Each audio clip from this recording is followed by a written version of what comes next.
My name is Tom. I served in the U.S. Army 1970-71 with the 1st Air Cavalry Division in Vietnam. October 29, 1971 was the mission that I was severely hit, which ended my tour in Vietnam. I took multiple fragmentation wounds across my legs and back. I was one of 7 men wounded that day, 5 of us severely.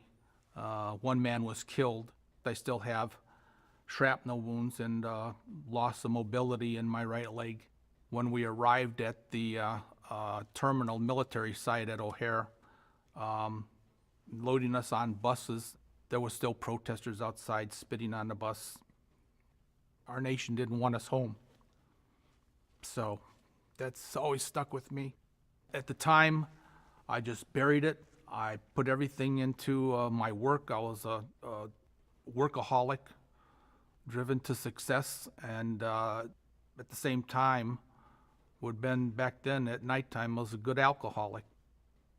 I could never go to 4th of July, things like that. It's just jumpiness. Didn't sleep well, you know. I'd be up at all hours of the night. Going back to sleep, I'd sleep in spurts 2 hours at a time.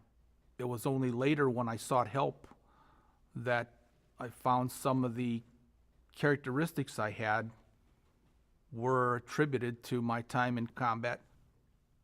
I had a call back around the 2005 time frame from a buddy of mine. He was wounded on the same day as I was. And we talked for about 4 hours on the phone that night and did a lot of crying. Found out the things that was bothering him were the same things bothering me. Wondering about your men, the guys who you left behind. And he was looking for help too and said he was going to therapy and all that. And it's from that call that I decided to change my way, so to speak, and try to find some relief. So I called the vet center, made an appointment, and the gentleman I met with, he was a combat psychologist. He had been through combat, but his questions related to, well, what do you do with your wife? Do you like to go shopping with her and all that? You know, how's your sleep? And I'm going like, oh no, I don't. I look for the closest bar. He said, look, we're going to get you back in the system. I'm going to see you once a week. He said, you're having what is based on your experiences and that delayed post-traumatic stress and all that. It took a while opening up, but it became easy because the guy that was treating me was a vet.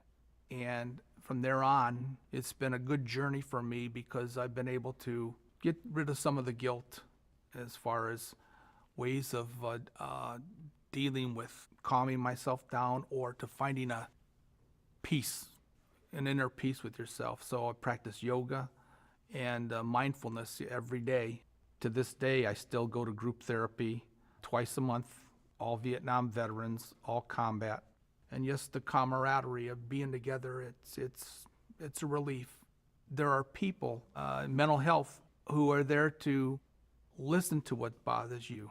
And there are ways of dealing with it and moving through it and being happier, with life.